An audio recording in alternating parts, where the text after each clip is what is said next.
Anak-anak itu adalah bayangan dirimu. Anak-anak itu adalah cerminanmu. Jadi memperbaiki anak yang kurang baik, ini ibunya yang harus rilis dulu. Ini salah satu kunci yang aku jarang banget nih Mas Hendra ceritain ke banyak teman-teman. Aku tuh biasa ketika ada masalah apapun, ada satu judul, Ask to Universe.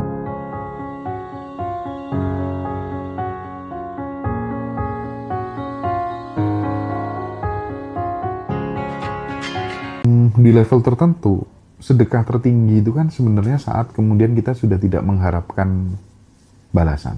Enggak sama sekali, Mas. Bahkan itu juga bisa digeneralisir dalam hal cinta. Ketika kemudian kita bisa mengerti dan memahami tanpa berharap untuk dimengerti dan dipahami oleh pasangan. Itu kan menurutku cinta yang sudah level dewa gitu kan kira-kira ya. Karena memang egonya sudah tidak ingin diakui, sudah selesai gitu. Ada ide, ada gagasan, ada saran nggak sih biar teman-teman semuanya kita itu mulai beranjak ke sana gitu. Mari belajar bareng-bareng ke sana gitu. Karena kadang kita berbagi, kita mencintai itu masih berharap untuk dicintai gitu. Kita mengerti masih berharap untuk dimengerti. Kamu nggak ngerti aku ya udah aku nggak mau ngertiin kamu gitu. Hidup kita itu kayak transaksional banget gitu loh maksudnya. Gimana dan tuh? Pasti akan capek dan menderita, Mas Hendra. Makanya. Pasti akan capek dan menderita, Mas Hendra. Itu sudah pasti. Sudah pasti akan capek dan menderita. Jika kamu masih dalam putaran identitas lama, ciri-cirinya transaksional itu, Mas. Ciri-cirinya adalah keinginan pengen disayang, pengen dicintai, pengen dimengerti, pengen dirasakan keberadaan kamu ada, pengen cepat direspon, pengen mengatur, pengen merubah. Semua itu adalah gambaran dari identitas lama. Jika saja kamu terbuka untuk mengetahui, boleh nggak geser kesadarannya? Jangan pakai identitas lama yang rasanya ingin. Ketika keinginan itu tidak terjadi, penderitaan yang ada. Geser kesadaran yuk. Dari identitas lama ke identitas baru. Yang tadinya kamu menginginkan cinta, yang tadinya kamu menginginkan kasih sayang, boleh nggak geser? Akulah sumber cinta itu sendiri. Gitu ya Teh ya? Akulah sumber kasih intinya sayang. Intinya balik lagi adalah pemahaman dan kesadaran ya. Kesadaran identitas, Mas. Kan memang Abundant Revolution intinya cuma itu, Mas. Pemahaman dan kesadaran kuncinya ternyata. Kuncinya kesadaran. Gini, di dunia ini ada namanya Neville Goddard. Dia terkenal sekali dengan guru kesadaran dunia. Itu terkenal, Mas. 1930 dia ada. Neville Goddard ini punya guru lagi, namanya Abdullah. Ini keren banget mindset Abdullah ini keren sekali. Abdullah ini bilang bahwa yang mewujudkan realitamu adalah kesadaran ini. Kesadaran inilah yang mewujudkan realitamu. Kesadaran dalam bentuk apa? Ketika kamu menyadari diri kamu, aku mah kekurangan, aku mah nggak bisa, aku mah nggak layak, aku mah nggak cukup. Produk dari kesadaran akan sesuatu kamu nggak layak, nggak cukup, menderita, itulah asumsi namanya. Nah, asumsi-asumsimu inilah yang mewujudkan realitamu. Tetapi jika kamu terbuka dan mengetahui bahwa sejatinya kamu, kesadaran kamu tuh, kamu adalah sumber kebahagiaan, kamu adalah sumber kelimpahan. Ini akan beda, Mas. Ketika kita menginginkan kebahagiaan, menginginkan kelimpahan dengan akulah sumber kebahagiaan dan sumber kelimpahan. Ini way out getarannya juga beda gitu. Karena sesungguhnya kelimpahan itu kan memang ada di dalam dirimu sendiri. Jadi kamu nggak perlu berlari mencari goalsmu. Orang goalsmu ada di dalam. Caranya gimana? Mulailah dengan duduk tenang, merasakan siapa dirimu, sejatimu. Duduk aja dulu, tenang. Kalau mulai ada muncul rasa-rasa tuh, ketakutan, kebingungan, duduk untuk menerima. Nah, kita ambil simpel-simpel aja deh. Kalau ada kerasa yang gak nyaman, luangkan waktu untuk duduk menerima. 1 menit aja. 1 menit, luangkan waktu untuk menerima. Lalu ketika udah menerima, ada rasa sedih, sakit hati, nah tinggal nih, udah ada nih di atas permukaan nih rasa ini. Ini mau diapain rasanya? mau tetap digenggam kayak gini, kamu bawa-bawa terus sepanjang waktu. Kan banyak orang Mas, yang masalah pertengkaran dengan adiknya atau kakaknya itu terjadi 10 tahun yang lalu. Iya. Tapi keselnya, marahnya masih kerasa sampai 2026. Itu banyak Mas. Nah itu mau dipegangin terus. Ketika udah naik ke permukaan mau dipegangin terus. Atau ini mau dilarutkan, mau dilepaskan. Jadi hanya sebuah keputusan. Kalau kamu megangin terus, ya dia looping-looping terus. Orang defaultnya dia mengalir, flowing kok. Izinkan kamu sadari, izinkan kamu rasakan rasa itu secara utuh bahwa ini memang semua spektrum rasa yang harus tubuhku alami sebagai ruang kehidupan, ruang kesadaran gitu. Lalu mau dipegangin atau mau dilepas? Ya lepasin, izinkan alirkan gitu. Cuma gitu aja sebenarnya, dari semua cerita tuh gitu aja. Karena kalau kita mau tarik benang paling dalamnya, bahwa kamu adalah percikan ruhnya, kira-kira Mas Hendra kalau percikan ruh itu masih nyimpen-nyimpen dendam nggak ya? Enggak lah. Enggak. Percikan ruh tuh masih nyimpen-nyimpen sedih nggak? Itu yang aku sering bilang sama temen-temen. Kasih jarak. Mundur satu langkah, kasih jarak. Jangan, kita kan selama ini gini, attach, melekat.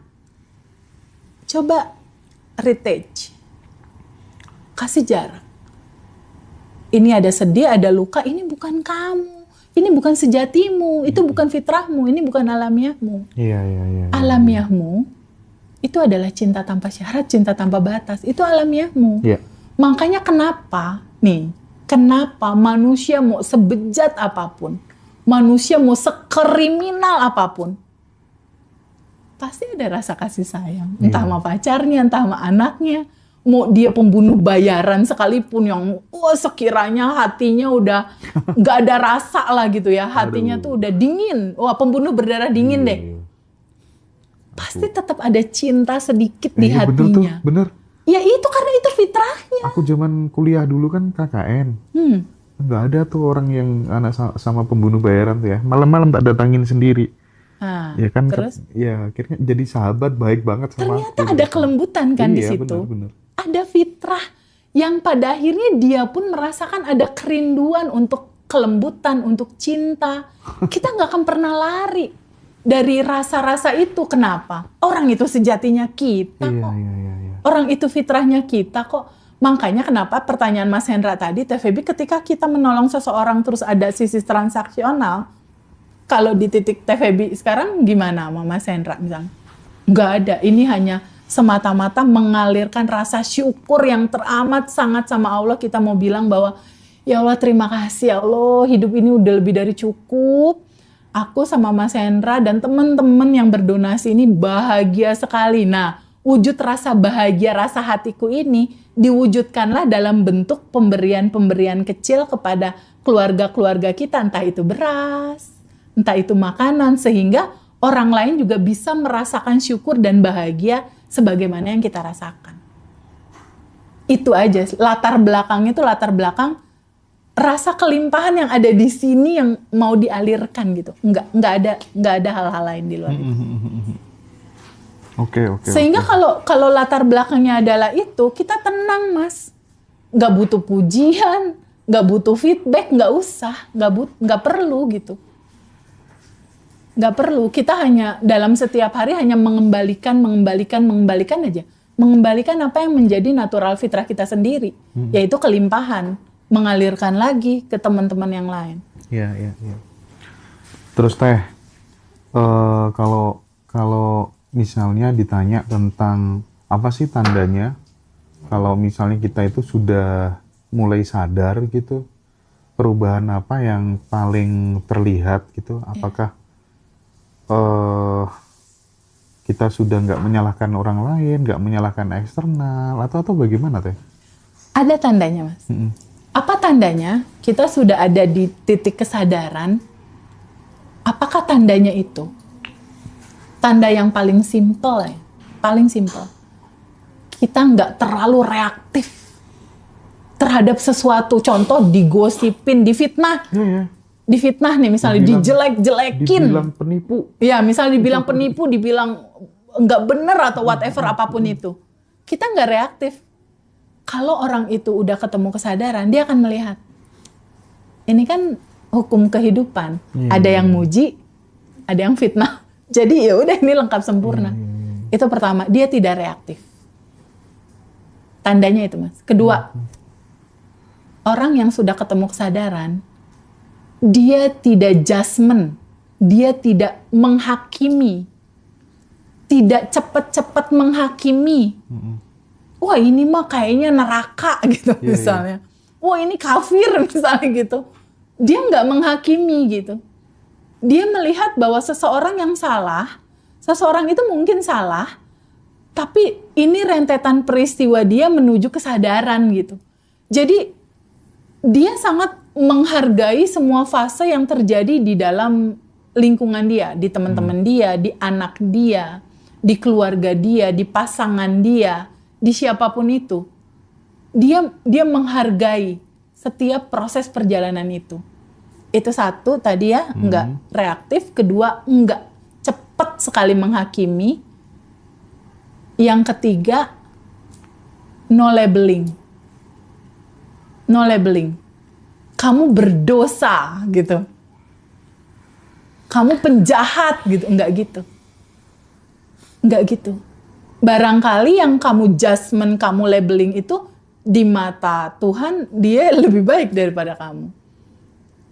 Yang ketiga, yang keempat, kemudahan selalu gampang datang dalam kehidupan dia. Effortless gitu. Gampang aja. Ketika ada sesuatu, ada yang nolong. Ketika ada kendala sesuatu, mudah ada solusi. Ketika ingin sesuatu, tiba-tiba datang. Itu cirinya sih. Nah, dia udah berdamai sama diri dia sendiri. Aku kemarin waktu sempat Zoom sama Irwan Hiro, The Law of Becoming, itu kan kita itu kan kalau misalnya ingin bertransformasi dari miskin ke kaya, itu katanya nggak boleh fokus pada uang, nggak boleh fokus pada pendapatan, tapi fokusnya pada who-nya, pada betul. siapa kita, diri identitas kita. Kesadaran itu kan, betul. Agree banget. 100% setuju banget. Karena itu adalah pondasinya, Mas. Karena kalau cuma di judul uang, tapi pondasi di sini kekurangan, menguap lagi tuh duit, Mas. Betul sekali, sangat betul sekali. Itulah yang dibilang di Abundant Revolution self-concept. Di Abundant Revolution itu disebutnya self-concept. Ada self-image, self-ideal. Self-esteem. Ada self-esteem. Self-concept. Itu yang paling penting. Who-nya, siapakah dirimu? Siapakah dirimu memandang kamu? Kamu memandang dirimu seperti apa gitu? Kamu memandang dirimu seperti apa? Misalnya ada seseorang yang memandang diri dia, aku mah ya begini aja lah, kalau apa-apa susah lah dapetin uang. Rasanya kayak serba nggak terpenuhi, serba kurang misalnya. Aku kok kayaknya nggak goal-goal ya. Itu asumsi-asumsi dia melimitasi sekali. Ada belief, ada dogma, ada lapisan endapan emosi, ini harus dilepas ini. Gitu. Jadi memang itulah esensinya.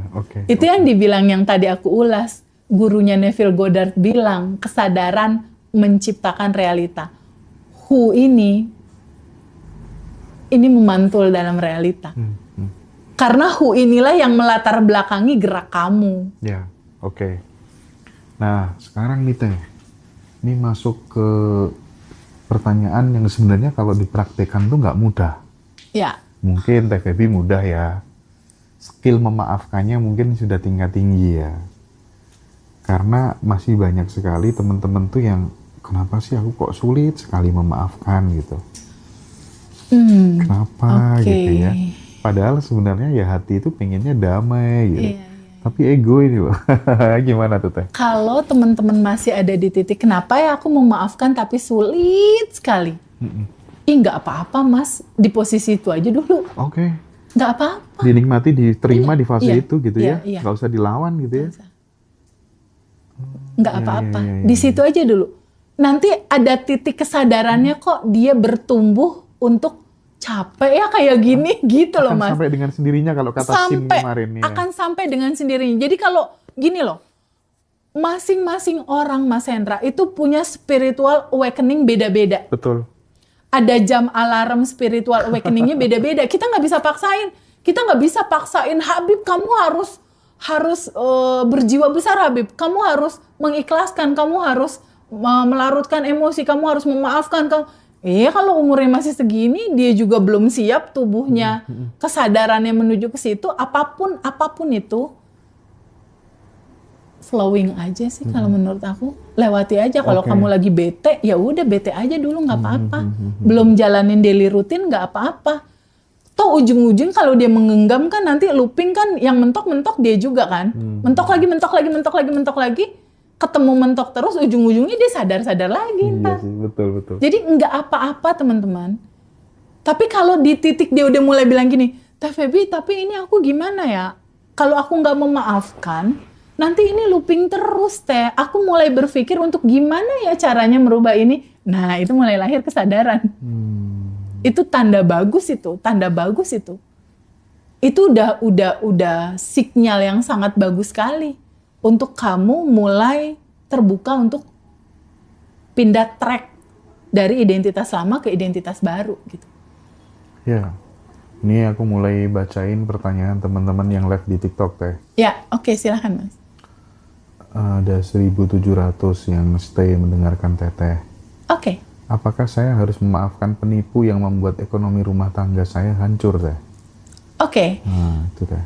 Teh Feby, apakah saya harus memaafkan penipu yang membuat rumah tangga saya hancur Teh? Gini teman-teman, perenungannya. Nih buat Mas Hendra sama aku ya, perenungannya gini. Apakah kita bisa menolak takdir? Nggak bisa. Apakah kita bisa menolak ketika seseorang harus pulang atau meninggal dan lain-lain? Nggak bisa. Apakah kita bisa menolak realita itu hadir di dalam kehidupan kita? Nggak bisa. Kenapa? Karena semua itu diizinkan hadir, Mas. Oke. Semua itu diizinkan hadir for the best reason. Untuk sebuah reason atau alasan yang pasti ada sesuatu yang baik di balik itu. Oke. Perenungan pertama itu ya, bahwa kita tidak bisa menolak ketika sebuah realita itu memang harus terjadi dalam kehidupan kita. Itu nggak bisa tolak. Itu pertama perenungannya. Kedua, sadari. Sebagaimana di dalam, seperti itulah yang di luar. Betul. Itu rumus deh. Ya, iya. Hukum cermin ya. Sebagaimana di dalam, seperti itulah di luar. Ketika di luar atau di dalam realita kamu dihianati seseorang yang membuat rumah tanggamu hancur, rasanya apa? Sedih pasti ya, kecewa pasti, marah pasti. Berarti di pantulan cermin, ini ada sedih, kecewa, marah. Pantulan cermin datangnya dari mana, Mas? Dari kita, dari Hasanah dalam. batin kita. Berarti sebetulnya si peristiwa ini datang dari mana? Dari diri kita sendiri. Betul. Kita yang menariknya gitu kan. Betul. Semua yang terekam itulah yang mengundang realita itu terjadi dalam kehidupan kamu. Siapapun itu, mau judulnya penipu atau siapapun, mereka hanya tukang pos yang mengantarkan kamu menjadi sadar bahwa ada luka, bahwa ada sedih, bahwa ada takut, bahwa ada trauma, bahwa ada kekesalan. Sedih, luka, trauma, takut, dan kekesalan ini itu muncul di pantulan realita hidupmu. Sebagaimana di luar, seperti itulah di dalam. Jadi ketika realitanya kamu masih ketemu penipu yang bikin kamu marah dan kecewa, realita itu adalah cerminan batinmu. Iya. Cerminan isi di dalam jiwamu, ada peristiwa apa aja di masa lalu. Kalau kamu tahu itu nggak enak, selesaikan. Kalau kamu tahu itu nggak enak, duduk untuk menerima. Karena solusinya teman-teman semua, simpel sekali. Duduk untuk menerima aku ketipu, aku kesel, aku marah. Nggak apa-apa mas, boleh. Aku marah, aku kesel sama penipu itu kurang aja, nggak apa-apa, luapin aja. Alirin aja, alirin. Mau nangis, gogoakan, wah nangis gitu. Sehari semalam misal, nggak apa-apa mas. Akui aja rasa itu ada. Aku lagi kecewa, akui aja. Aku lagi marah, nggak apa-apa, udah alirin aja. Karena ini pesan semesta yang terwujud dalam realita hidupmu, yang sebetulnya PR ini tuh minta diberesin gitu, minta diselesain. Dia tersimpan di bawah sadar kamu, nggak bisa ngalir. Muncullah peristiwa-peristiwa itu, sesuatu yang nggak pernah kamu terima selama ini. Sama kayak anak kecil lah mas, anak aku lah, Muhammad Al-Fatih nih. Ketika ibunya nggak perhatiin dia, ibu iya nak sebentar. Ibu iya nak sebentar, bentar lagi dia guling-guling tuh mas depan aku. Nggak aku abaikan juga nih, aku tolak. Itu bantal sofa dilempar-lemparin sama dia. Itu kan sama kayak cerita lupingan. Yeah. Pertama kecil kita nggak ngeh untuk ngeberesin, untuk duduk menerima. Jadi 2 kali lipatnya gede, nggak diterima juga. Jadi 2 kali lipatnya lagi nggak diterima juga. Ini sama mas, kisah nyata dari peserta privat online. Di masa lalu dia pernah dibully waktu TK. Dibully waktu TK, pensilnya diambil, pernah dipatah-patahin sama temennya. Anehnya temennya itu selalu ngejek-ngejek dia terus. Nih, bulian di TK itu kan juga nggak tahu cara melepas waktu TK. Terjadi lagi di SMP. Zaman SMP Mas Hendra ngalamin geng-geng gitu nggak? Ada geng yang ganteng, geng yang pinter, ada geng-geng gitu ya. Yeah. Nah dia ngerasa cupu gitu. Cupu tuh maksudnya nggak bergabung di dalam geng-geng itu. Jadi merasa kayak dibully juga tuh waktu SMP. Termarginalkan ya. Iya, termarginalkan. Pada saat kuliah dia masuk salah satu ini tertentu tuh, dulu tuh viral banget mas, ada apa ya, senior yang ospekin. Oh itu aku tuh. Aku yang balas ospekin dendam juniornya tuh. Itu parah banget. Sampai waktu itu si alumni ini bilang mau bunuh diri loh. Aku dulu teh, kalau yang tak dendam berantai gitu kan jadinya kan. Rumput laut mentah tuh aku suruh makan kan. Oke. Nggak mau makan kan. Anaknya kan gua ya gitu, tak ancam kan. Karena tak pukuli perutnya, masuk ke itu teh, masuk ke puskesmas. Aku merinding teh, wah ini masuk penjara. Masya Allah. Iya. Tapi alhamdulillah dia nggak sampai meninggal dan akhirnya dari situ mungkin dia takut atau apa sama aku ya. Tapi kita jadi temen bersahabat, akhirnya. Iya kan? Nah, ini aku mau balik cerita. Dulu, berarti kamu seniornya yang kayak gitu. Iya, karena aku dulu digituin deh. Oh, nah itu dia. Itu kan sebetulnya kan berantai kan. Kamu digituin, berikutnya aku nanti juniorku tak gituin gitu kan. Nah ini terjadi nih sama anak ini. Akhirnya si luka, ketakutan, kebingungan, kecemasan, dan rasa tertekan. Nah rasa tertekan itu terjadi lagi loh pada saat dia menikah. Terjadi lagi pada saat dia menikah, kebetulan pasangannya itu bekerja di satu lokasi tertentu, dia merasa tertekan sama keluarga dia, tertekan juga sama bosnya. Jadi pada saat aku tracing, aku bilang, bukankah rasa tertekan ini awalnya dari sini ya? Bukankah rasa tertekan pada saat waktu di ospek ini rasanya sama ya? Dia bilang, Allahu Akbar Teh Febi, kok bener ya, kok rasanya sama? Ini adalah sebuah cerita yang belum kamu selesain. Ya ayo kamu selesain.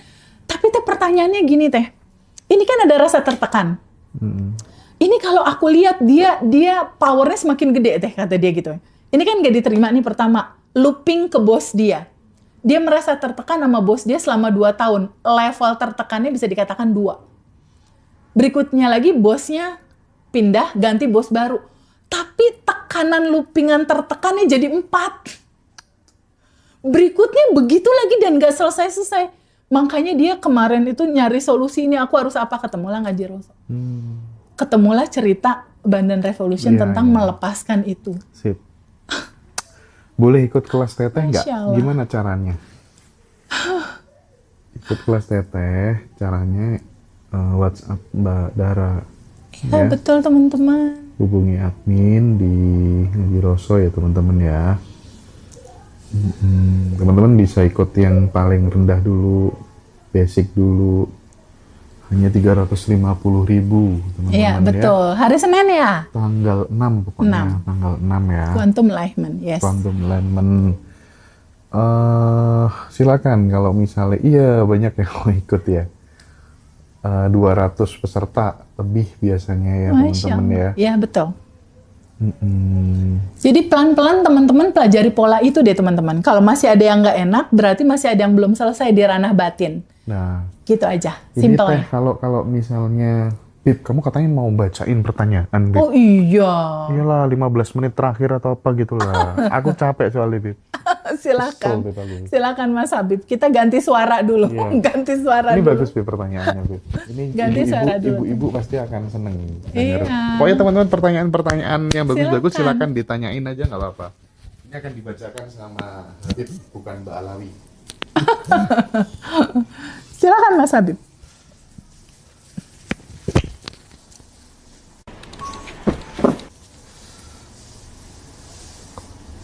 Pertanyaan, membaca dari pertanyaan teman-teman, Ya. Teh kalau merubah sifat anak yang kurang baik itu bagaimana? Oke. Bagaimanakah cara merubah anak yang kurang baik? Oke. Pertama, pelan-pelan sadari bahwa anak-anak adalah bayanganmu. Anak-anak itu adalah bayanganmu. Anak-anak itu adalah bayangan dirimu. Anak-anak itu adalah cerminanmu. Jadi memperbaiki anak yang kurang baik, ini ibunya yang harus rilis dulu. Karena anak-anakmu adalah pantulanmu. Jadi apa yang kamu rasakan ketika kamu berinteraksi sama anakmu? Kurang baik teh, iya rasanya apa yang kamu rasakan? Aku sedih teh, aku kecewa teh, aku marah teh, misal gitu ya. 3 kata ini yang harus dirilis. Sadari ada 3 rasa ini, lalu kamu flashback dulu. Di masa kecilnya kamu, pertama kali kamu sedih, kecewa, dan marah kapan? Nah, ketika udah ketemu nih, oh iya, aku melihat bapak dan ibuku berantem. Jadi aku sedih. Aku kecewa sama bapakku misalnya. Nah, rasa itu, izinkan kamu sadari ada, lalu izinkan kamu terima rasa itu. 1 menit aja. 1 menit aja, duduk diem. Duduk diem untuk menyadari rasa itu ada dan menerima rasa itu apa adanya. Kuncinya cuma itu sebetulnya. Sadari dan terima. Setelah itu pertanyaan berikutnya mau dipegangin terus atau kamu mau izinkan dilarutkan ke energi cinta tanpa batas. Izinkan dilarutkan teh, ya udah pakai napas aja ngelarutinnya. Tarik nafas. Tarik napas lagi. Tarik napas lagi.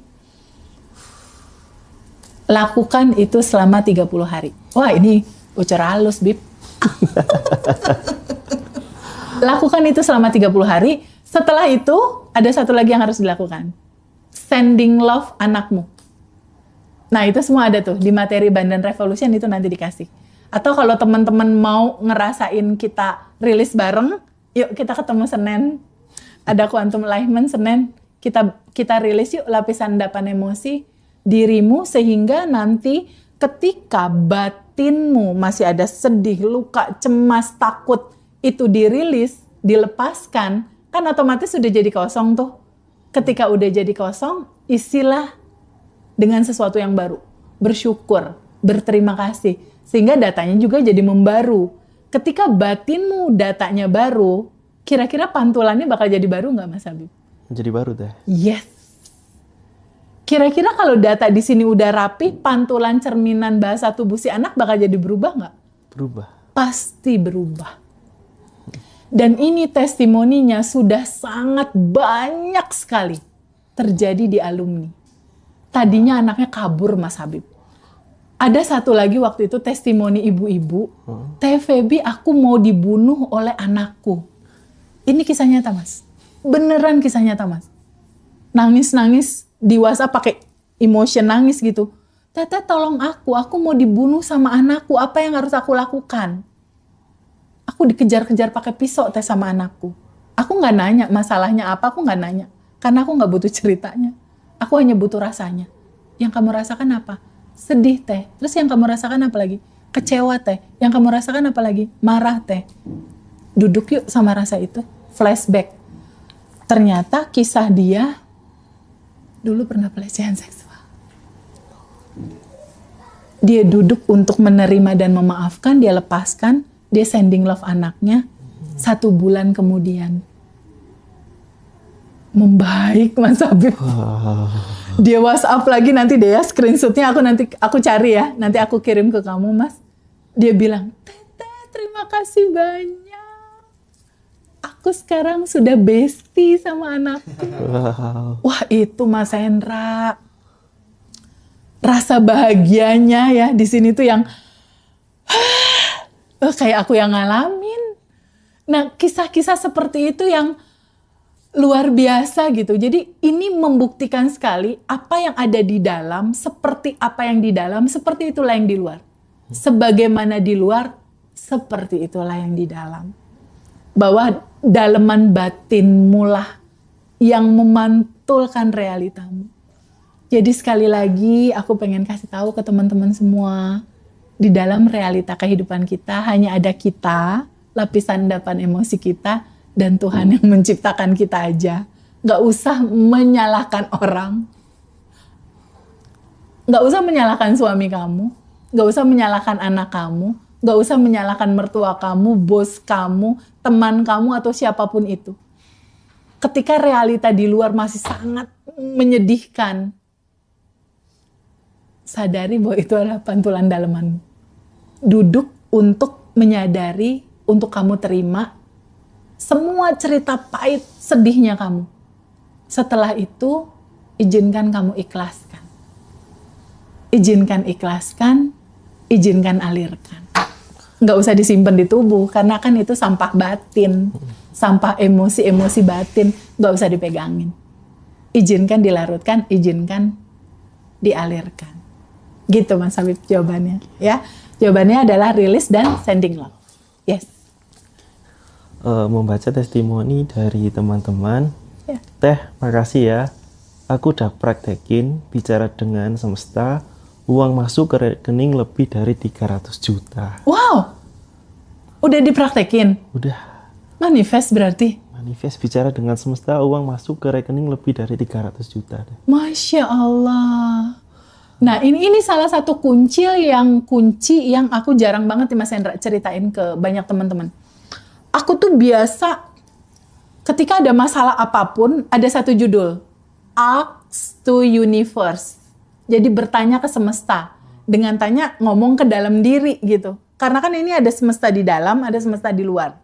Jadi aku biasanya gini, waktu dulu zaman COVID, aku sama Telina, teman kita yang di Bandung, itu bantuin UMKM yang pada jualan, omsetnya lagi pada turun. Waktu itu aku bantuin promoin, tapi waktu itu Wali Kota Bandung ada mau memfasilitasi beli makanan UMKM itu dan dijual di PNS ASN ya, ASN. Tapi harus dikurasi. Harus dikurasi, otomatis harus ada chef yang mengkurasi itu. Aku nggak punya temen chef. Lalu aku mikir, aku sholat tahajud terus aku berdoa, aku bilang gini, aku ask to universe. Aku bilang gini, ya Allah yang maha baik, gimana caranya ya? Ini UMKM mau dibantu sama wali kota, tapi butuh dikurasi produknya. Syaratnya harus ada chef yang kompeten. Aku nggak punya temen chef. Nih kuncinya di sini. Ya Allah, semesta yang baik, tolong kasih tahu aku dong. Aku bisa dapetin chef yang buat kurasi bantu UMKM dari mana ya? Tolong kasih tahu ya. Setelah itu udah aku lepasin. Request pertanyaan lalu lepasin. Udah, terus aku lupa. 2 hari kemudian kakakku telepon dari Amerika telepon. Feb, aku mau ada reuni SMA 2. Aku nggak bisa datang, Febi aja yang datang. Itu ketua panitianya ada tuh, Erik. Dia dosen NHI, dia chef. Dia chef internasional, dia koki di Mekah Madinah untuk haji dan umroh. Intinya ngapain kakakku nerangin coba?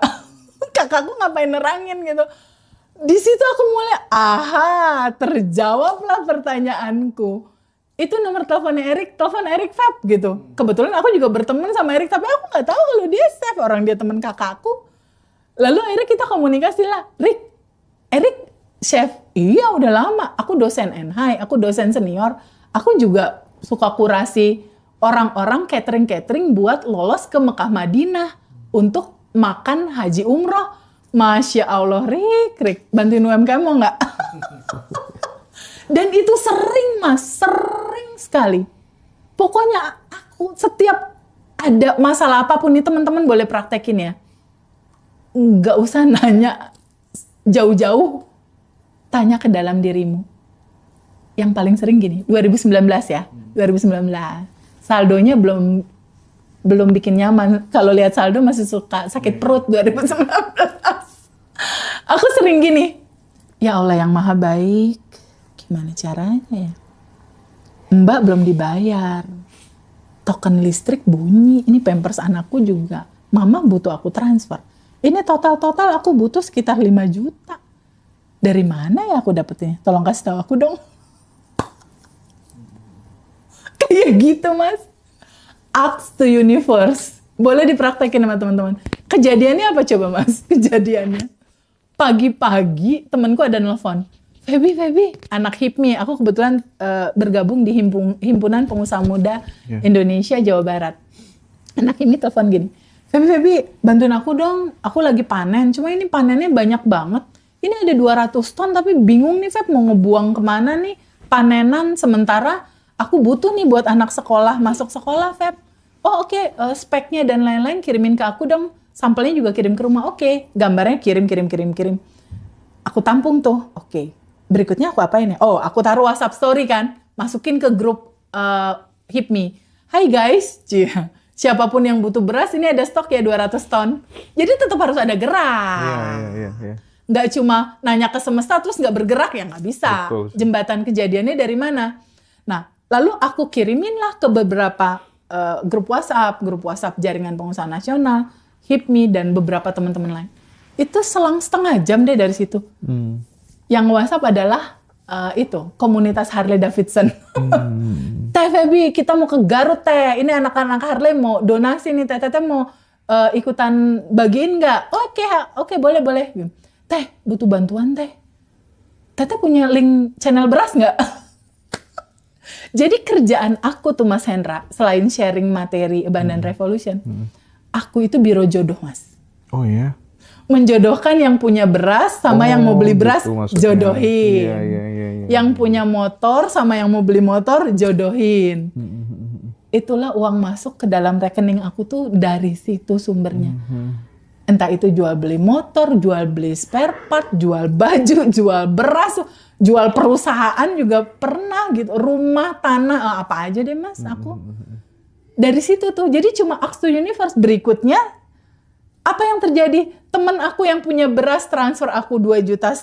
Temen aku yang beli beras, aku nggak minta transfer aku 2,5 juta, 5 juta. Pas seperti apa yang diminta. Iya. Berikutnya aku kuantum jamin lagi 10 juta nanya lagi. Gimana caranya ya 10 juta masuk? Kejadiannya apa coba? Temen ada yang mau beli Harley. Temen ada yang mau jual Harley. Ya udah aku jodohin. Fee-nya 10 juta. Aku tuh kayak gitu Mas. Maksudnya modalnya lumayan penuh. Iya. Kenapa effortless? Tabungan semestanya cukup Mas. Jadi hari-hari yang dilakukan itu konsentrasi aja sama banyakin mengalirkan, banyakin melangsungkan kebaikan, banyakin rasa gembira, rasa kelimpahan, rasa syukur, itu aja. Bahan bakarnya itu cuma di rasa syukur kok sebetulnya. Oke ya teman-teman semuanya ya. Saya terakhir ini mungkin komentar dari Teh Feby ya. Kalau aku dulu waktu masih sekolah, waktu masih kuliah itu kan sering menguji kebesaran Tuhan gitu ya. Iya. Aku pokoknya besok mau rezeki yang tidak aku duga-duga datangnya gitu. Kayak gitu tuh kalau pas tahajud tuh udah puluhan kali barangkali gitu. Dan Dan kok ya terus polanya sama gitu. Sama. Polanya Terjadi, Mas? sama. Terjadi dan itu polanya sama. Sehingga senjataku waktu itu ya tahajud. Iya, iya, Waktunya orang pada tidur, ya Allah, aku berikanlah aku rezeki dari arah yang nggak aku duga-duga datangnya. Maksudnya tuh dari arah yang nggak aku duga-duga datangnya tuh biar aku tuh makin yakin keberadaan dia gitu kan. Bahwa dia tuh mendengarku gitu Iya, kan. Nah, terus itu kan berulang-ulang terus. Iya. Tapi sebelum akhirnya kemudian naik levelnya tuh agak-agak melejit, itu tuh selalu dikasih ujian gitu. Ibaratnya tuh kayak sesuatu hal yang bikin kita naik tangga gitu. Oke. Kenapa sih kok perlu gitu? Nggak langsung naik aja gitu? Kenapa harus ngadepin ujian? Atau setiap polanya, kalau aku polaku kayak gitu ya. Soalnya selalu ketika kemudian mau dapat sesuatu yang berkah, yang besar gitu, Iya. mesti disuruh sakit hati dulu lah, atau apalah, kayak gitulah. Hal yang nggak disukai datang, berarti kita nggak salah, kayak gitu.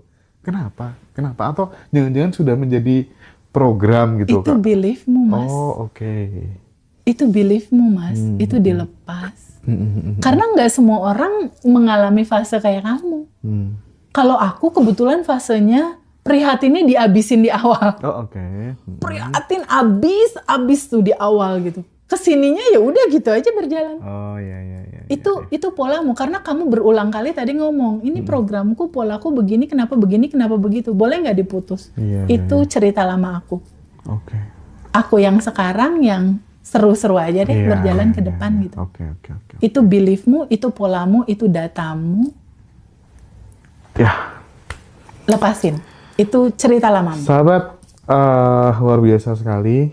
Ini percakapan saya terakhir selama di Bandung. Yes. Terima kasih banyak, Teh Febi. Kita nanti ketemu di tanggal 6, teman-teman yang mau Iya, daftar betul. Quantum Alignment. Tanggal 6 jam 7 malam ya. Biayanya hanya 350.000 aja, teman-teman. Silahkan join, hubungi Mbak Dara di nomor itu yang mau bukunya Mas Arif RH, yang mau audio, yang mau Buku ini 3 Goals, buku. buku syukur, dan buku asumsi. Ya. Itu harganya sekitar 250.000 udah free ongkir ya. Yes. 225 gitu. Nah, silakan teman-teman bisa kontak Mbak Dara langsung. Yang mau daftar Rioni, teman-teman silakan inden seat dulu ya, karena Rioni terbatas sekali. Dan biasanya kalau Rioni itu pasti full ya, pasti sold out ya. Itu Teh ya, terima betul kasih sekali. banyak. Ada pesan Terima terakhir? kasih. Pesan terakhir adalah apapun situasi teman-teman saat ini, izinkan kamu mensyukurinya. Ketika masih resah, bingung, minimal kamu masih dikasih kesempatan hidup. Oke. Kita start dari bersyukur dulu. Siap. Setelah itu, sadari posisi kamu sekarang. Teh aku menderita, teh aku jadi korban, teh aku ketakutan. Oke, nggak apa-apa. Lalu izinkan kamu terbuka untuk menerima. Oke. Setelah itu, boleh nggak diikhlasin? Ya. Ya, terima kasih banyak ya Teteh ya. Terima kasih banyak Thank you teman-teman ya. semuanya. Sampai ketemu di hari Senin. Kita ada Quantum Alignment. Kalau ada yang mau cepet-cepet latihan rilis, boleh banget. Kita ada Quantum Jam bersama. Nanti goalnya kita lepasin. Dan ada bonus Arigato Money juga. Dan kalau ada yang mau ketemu, kita ketemu tanggal 25. 25 di Surabaya. Di Surabaya ada kelas offline. Teman-teman alumni yang mau riset boleh. Oh iya, Teman-teman bayarnya- yang di Surabaya yang mau riset boleh banget. Visit kelas offline hanya bayar 50%. Boleh banget. Ya, betul. Untuk Surabaya dan sekitarnya, Yeah. yuk para alumni kita ketemu yuk di kelas, kita riset. Yang Ada materi terbaru mungkin nanti yang akan kita sampaikan buat yang teman-teman. Jogja Ya, untuk Jogja Bootcamp. bootcamp. Bootcamp di bulan Mei, tanggal Tanggal 30 Mei. Ini khusus buat yang berjiwa muda. Gen Z boleh gabung. Buat anak-anak kita membekali anak-anak kita. Dan yang serunya ini ada Bosman Mardiguwowi. Wah, ini salah satu favorit pembicara aku juga sih, Mas. Keren banget sih cara berpikirnya, wawasannya, pengalamannya, terutama pengalamannya. Ya. Jadi dia nggak hanya kaya pikiran dan wawasan, dia juga kaya pengalaman. Dia praktekin semua apa yang dia katakan gitu. Cuman bootcampnya itu nggak nginep teman-teman ya. Betul. Kita mulai pagi sampai malam Sampai jam malam. 10 setengah 11 gitu. Ya. Nanti ada 3 pembicara, ada Teteh, ada Bosman Mardigu, ada Mbak Amanda Amanda. yang akan mandu teman-teman untuk beresin inner child. Yes. Khususnya anak-anak muda-muda itu sama diajarin vision board ya. Yes. Nanti di info ya teman-teman, hubungi admin aja. Iya. Silakan, matur suwun Teh Febi. Terima Ya, kasih banyak yuk. teman-teman. Terima Thank you. kasih. Bye-bye.